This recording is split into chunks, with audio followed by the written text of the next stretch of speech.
তুমি কি সে ব্যক্তির কথা কখনো ভেবে দেখেছ যে শেষ বিচারের দিনকে অস্বীকার করে?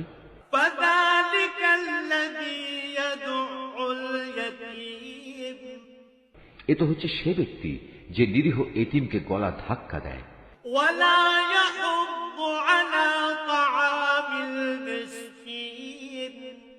মিসকিনদের খাবার দিতে কখনো সে অন্যদের উৎসাহ দেয় না।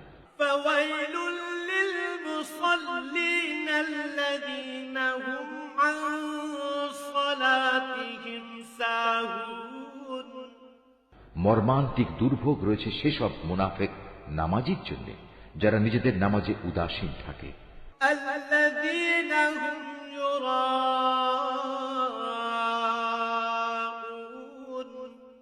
তারা যাবতীয় কাজকর্ম শুধু প্রদর্শনীর জন্যই করে।